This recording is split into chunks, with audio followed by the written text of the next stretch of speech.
welcome to Stay Paid. Today we are answering your burning questions in real estate business, marketing, and more. On these episodes, we take live calls from listeners of Stay Paid, and if you want to have your question answered live on the show, make sure to follow us on Instagram at Stay Paid Podcast. Shoot us a message, or you can go to ReminderMedia.com/ask and submit your questions there. My name is Josh Dyke, Chief Marketing Officer at Reminder Media, joined by Luke Acree, President of Reminder Media, and from the Acree Brothers Realty team, founder and team lead Stephen Acree, and Director of Sales Cody Smith. We are going to bring on our first caller, Lewis. Lewis calling out of New York, I believe. Lewis, is it Lewis or?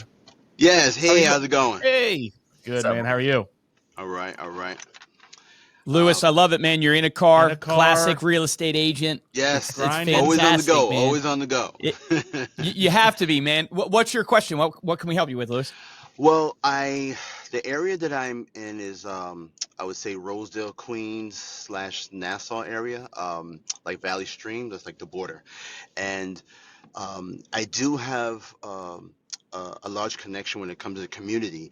However, I do get people that come to me and they just try to get information, and for people who are kind of like not aware of the process, and they're not quite serious. They're ready to either buy or sell, and they want to get all this information, and then I don't hear from them. And then ones who are thinking of buying, they're just not serious. You know, it's like, of course, I ask questions to see if they are serious, and I can tell when they're serious or not. And I get a lot more people coming to me. Actually, I get calls, but they're not actually moving forward in order to say, all right, let's ready to buy, or is this ready to sell? You know. And so you're looking for more qualified people, or how do you take the leads that are currently engaging with you and making them qualified? Couple clarifying questions for us. How long have you been a real estate agent? And then what did your 2025 look like in terms of volume? I mean, fairly new. I would say probably like 4 or 5 years now. But I've been in real estate for about over 10 years. But as an agent, about 4 to 5 years. Yeah. Okay, 4 to 5 years. And what was your volume in 2025? Not too great. I would say maybe about 5, roughly. Okay, so just around 5 million. And where did the majority of that volume come from? Well, I'm sorry. When you said 5 million, I'm not sure when you said 5 million. Sorry, when I say volume, for clarification, sorry, I should have clarified that for you. I was just looking for like, what was the volume number, like of the homes you sold? Like how much? Oh, no. I was just going by like listings. Yeah. Okay, so you did 5 listings. What was that? What did that volume look like? Was it $1 million, $2 million? What did that look like? I would say, you know what? You're right. Yeah, I would say a little bit over roughly between 2 to 3. Yeah, roughly around that. Yeah, because they were selling at 5. Yeah. Some were selling 600 chains, some were selling 500 chains. Okay. Yeah, so a majority, like where did you get those from? Was it referrals? Was it these leads that you're talking about and the ones that were actually qualified? Where did you get those from? I would say referrals from the community of people, me knowing people in the area, and the treatment that I would give them instantly referred, you know, and I got a phone call, you know. Fantastic. Okay, awesome. So 2 things I can throw it to you, Cody and Stephen, to give you guys his thoughts. We do a lot of lead generation through Facebook, and they tend to be top of funnel leads, which are, you know, what would you call that? Like not even aware phase, top of funnel, Josh? Like we're interrupting them and kind of making them aware of a desire and a pain point. So they're interested, but they're not really that interested yet. And our normal Facebook lead takes about 10.8 months to close. And so it's a lot of nurturing. The 2 tips I would give you right away, though, and this applies to everybody listening, but to you, Lewis, as well, is you got to know your numbers, right? So you got to know exactly where your deal is coming from, how much volume you've done, how many listings you've done. It shouldn't be something hesitant. You're very hesitant when you're answering those questions, and I totally get it. We've all been there. But my challenge to you, man, is you want to be a professional, right? You're not just a salesperson. You're a sales professional. Professionals show up. They know their numbers. They know the game. So you got to get there. That's going to help you tremendously because it plays into what I want to say next, which is you need to get in your expectation that almost all leads in real estate is a long nurture cycle. So where you got to get really good is taking leads that are top of funnel and in the awareness phase and staying with them over long periods of time, 12 months, 18 months, 24 months, and just never stop following up with them, because 12 months from now, the looky-loos today will be real, right? Or 18 months, they'll be real. And you'll be so thankful that you stayed with it in the amount of drips you were doing to them every month, what the amount of phone calls you made to them. And here's the key point of all of this is, if you just treat it as like, they're just not real and they're not ready to buy, and you're looking for the buyer, you're looking for the seller, you're never going to get the buyer and seller, except the like random lottery winning that happens. And so if you want to take it from 5 transactions to 25 transactions, all those leads that you've gotten so far that have been looky-loos, they're semi-interested, they need to go into a nurture stream, and you need to stay consistent with them, which gets to my point of that's why you got to know your numbers, know your touches. I'm going to throw it to you, Stephen and Cody, to give, kind of your thoughts on how you guys qualify leads. Luke, that was perfect. We always say career focused, not year focused, and that's exactly right. That was beautiful. Yeah, and I think one of the things you need to hear, Lewis, is just like, this is kind of hard, but it's like, welcome to the world of real estate. And the reason I say it like that is because what Luke said, which is every single buyer and seller is a timeline. But the cool thing about it, the encouragement is you actually want the people at the beginning of the funnel. You don't want the people at the end of the funnel. It's not that you don't want them, but if you get people at the top of the funnel, you get to build trust with those people. And then when they do transact with you, it's a much easier transaction because you've already had an amount of time that's actually built a relationship with them. Ryan Serhant on his podcast the other day I was listening to, he said, the single thing that has made me in this industry is my relentless follow-up. He said it's a single thing, and he gave an example of a guy who'd been following up with like 6 years and ended up transacting with him. He would send him stuff every single month. And so if you can change your belief around welcome to the world of real estate, this is what it is, you can know that this is what it is. That's a good thing, right? So then you just have to change the game of what does your follow-up look like with these leads to build that trust with them? Because what I always tell my agents is I actually, when people ghost me after an appointment, I actually know they're more serious. And the reason I know they're more serious is because it's psychological, right? If someone follows up with me and I do want to transact, but I'm not quite ready, what's the number one thing I do? I'm not taking their phone call. Because I know if Luke gets on the phone with me and he's a good salesperson and I'm kind of ready to transact, but I'm not positive, I'm going to be sold, right? And so I'm just going to ghost him during that time until I'm ready. But the key is if you keep following up, that person, when they've made the decision, you're going to be their first call. And so that's what I just let's talk tactics, so we can take it from that's the foundation, Lewis, of like belief system that you need and the relentless follow up. So big takeaway is when you get off this phone call, all the leads you've ever had, go ask yourself, what am I dripping on them every single month, and how often am I calling them? And then tactically, guys, how long does it take you on average to close Google or Facebook that you're seeing right now? So they generate leads off of pay-per-click Google. They generate leads off of Facebook. Google's a little lower intent, maybe middle of funnel to bottom of funnel, but still takes a while. What's the average timeline you guys are seeing right now for 2025? Yeah, I would say easily 6 months to a year. Yeah. Easily. Okay. I mean, so if you're 6 months to a year.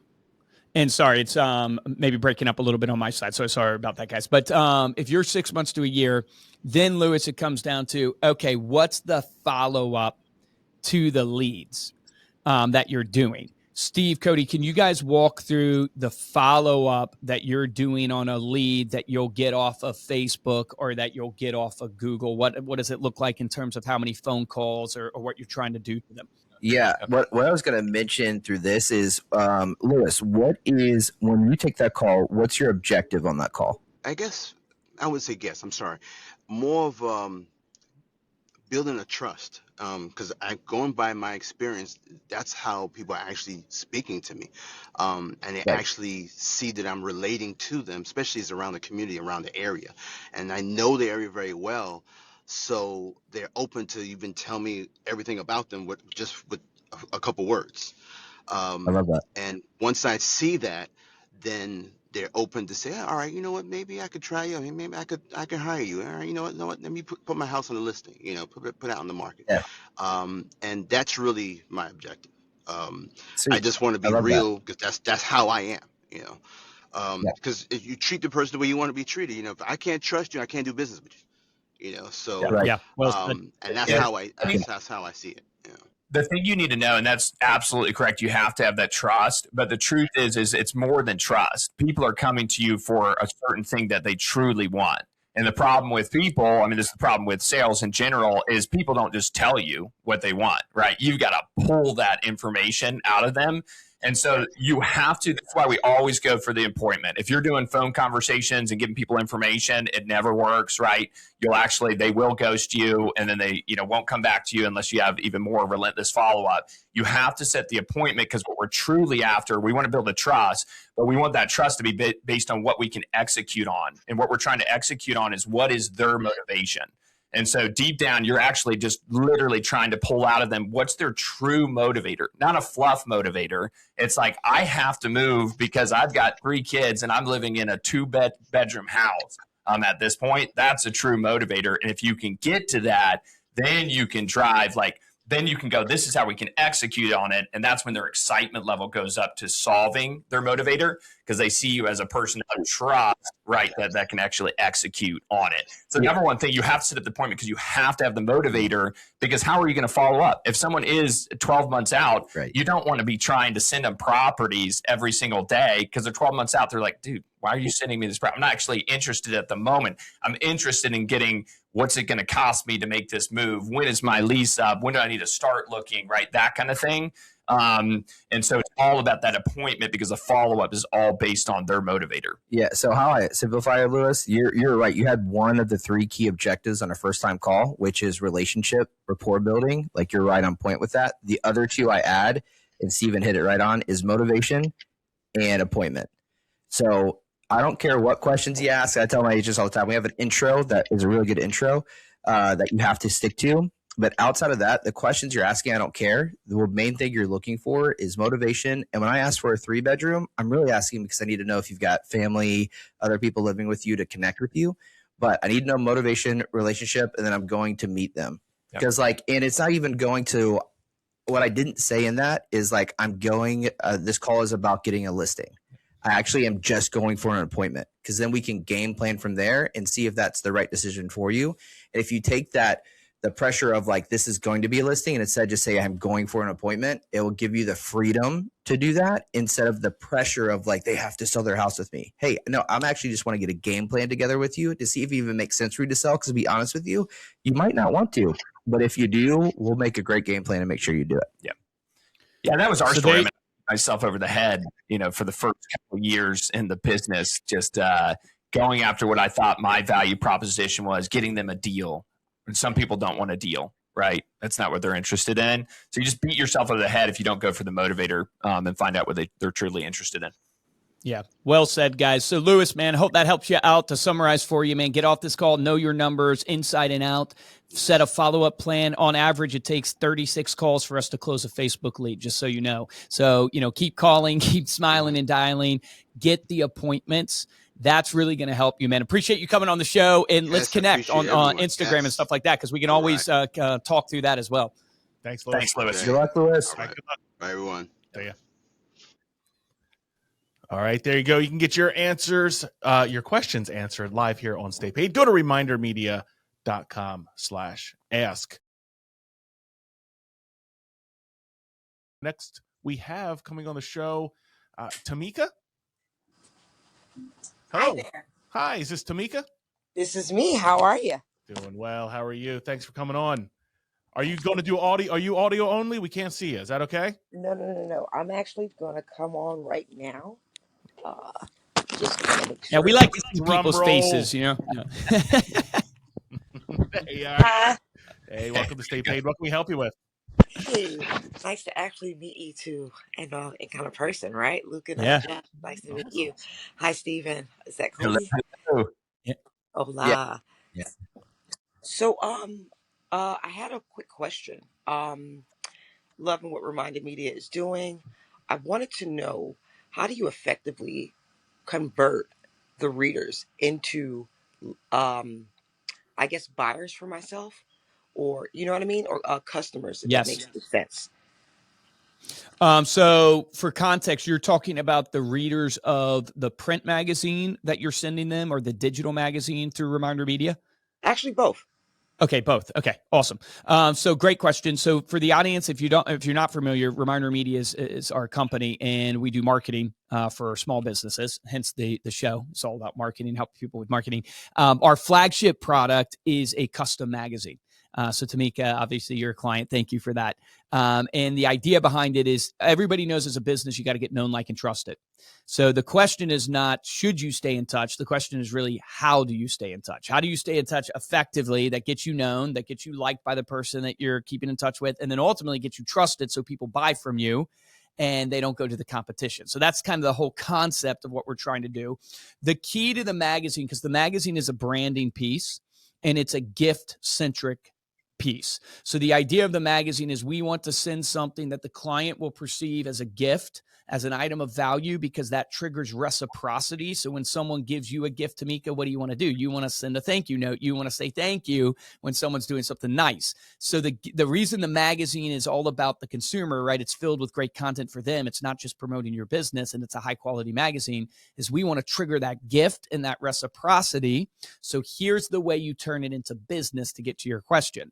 The number one way is to leverage that moment in time where they get the magazine, whether it's the print one and you know the delivery window, or it's the digital and you can actually see they opened it from an analytics perspective. You want to leverage that as your trigger event to call that person that you've sent the magazine to check in and touch base. And the reason why you want to do that is because, following the psychology, you're hoping to cash in on this. I've done something nice for you. I'm generating buzz and a reciprocity feeling. And I would simply call up, and my common script that I give to agents is, if I send it to Steven, it's, hey, Steven, was thinking about you today, brother. You popped into my mind. It's been a while since we've connected. The reason why you popped into my mind, I just got my latest issue of Good to Be Home magazine. I'm actually sending it to you as a gift. I send it to all my best relationships. I just want to check in, see if you're getting it. I try to customize it with like recipes and things like that I think people would love. I don't know if you've seen any of that or not, but I just want to check in. First, how's life been going, man? It's been a while since, we've connected. And that's my first, kind of intro in to try to get Steven and I into conversation in a non-salesy way. That really is the key. And the reason why that is so critical is because the number one reason why agents don't call their clients, and this applies to even people outside of just being a real estate agent, the number one reason you don't reach out to your sphere or your clients is because you don't want to be perceived as salesy. I know this is a big pain point for insurance agents, for financial advisors. The magazine's concept is, I want to give you a non-salesy reason to call. And then here's the key point that I would share with you, Tamika, is that you want to use something that you've put in the magazine as a way to turn the conversation to business. So the features on the magazine, you get to customize the covers, the front inside cover, the tear out cards, the back cover, back inside cover. So an easy way to do it is utilize the call to actions on the front cover of the magazine. So on the front cover, you can put a little QR code right there. You can say, want to know what your home's worth, want a free home equity report, scan this QR code. So now in my convo with Steven, to get back to that script, I'm going, hey man, just catch up. How's life been? Hey, I hope you're loving the magazine. Oh, by the way, I put on the front cover of the magazine. A lot of my friends are always asking me what their home's worth.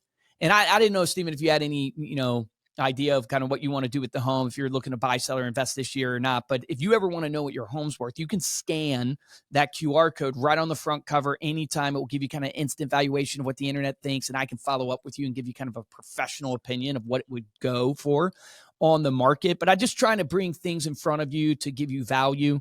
And to make sure that I'm always here for you. Did you have any plans of buying, selling, investing this year, Steven, in real estate? Oh, hell yeah, I do. Booyah. And that's how they all go, guys. That's how all the conversations, they just say, call. heck yeah, I do. So the point being is, now that I've asked that, now I'm solidifying on that relationship. Steven, I'm giving him value. I am tying it to the business and saying, I just wanted to point this out because I'm just trying to bring value to you and help you in any way I can. I want you to know I'm here for you. Oh, by the way, did you have anything? Now I'm getting an update of where my actual client is. And a lot of times they won't be buying or selling, right? Because they're your client and they're stable, but they might want to invest. So don't forget about the investing word because everybody's into investing. And then here's the second half that you're going for, which is the referral. And the way I usually do that is go, hey, love it. Awesome, man. I have a lofty goal for my business this year. I'm really trying to help 50 families this year. Last year, I was able to help 35 families. So I'm really trying to up my game. I want to help 50 families this year, either buy, sell, or invest real estate.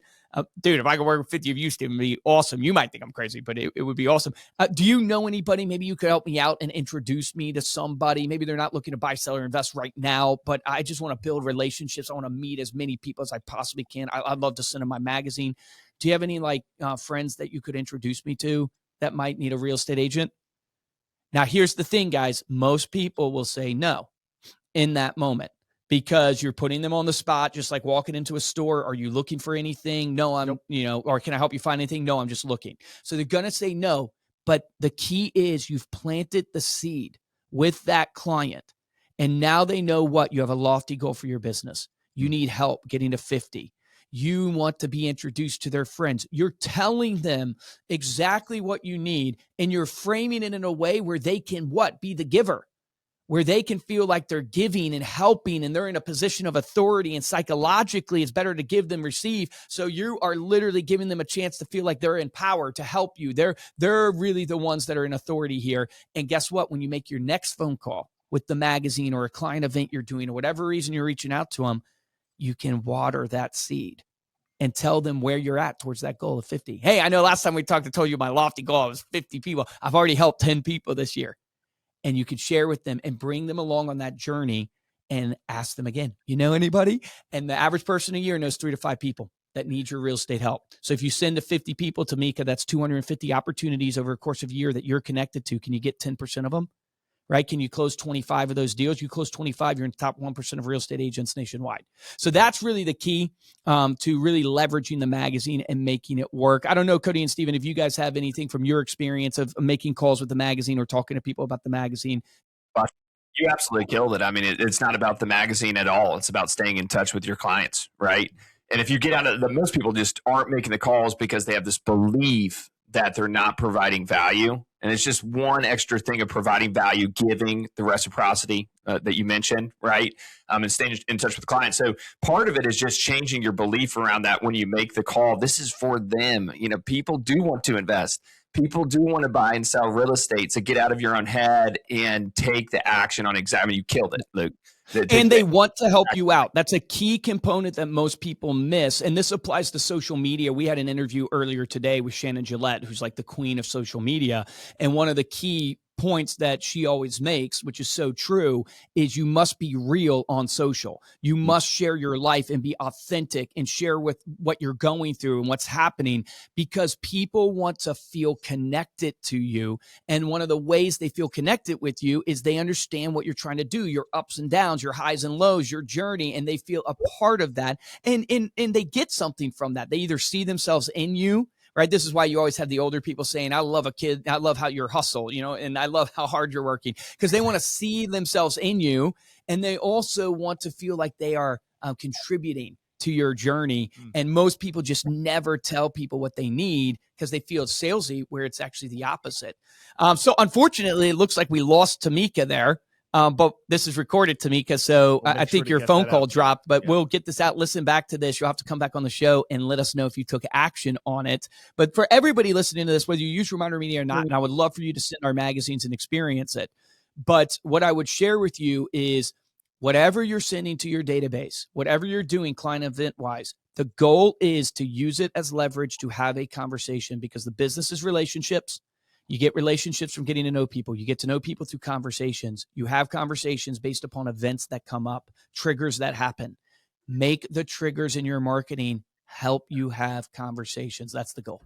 Absolutely. Love it. Thank you all so much for listening. Thank you to everybody that called in. If you want to get your questions answered here live on the show, you can go to remindermedia.com/ask. Again, that's remindermedia.com/ask, and we will reach out and get you scheduled. You can get all of our show notes over at staypaidpodcast.com. And of course, you can follow us on Instagram. We are at Stay Paid Podcast. Make sure to follow Stephen and Cody's journey as well on Instagram at Acre Brothers Realty. For this episode of Stay Paid, I'm Joshua Stike. I like how you said Shua. I'm Joshua Stike. Yes, you are. And I am Louis. And guys, your action item from this, as you listen to all of these, right, you see a common theme is, you got to take action. And the key is you got to choose what you're going to focus on and measure the numbers.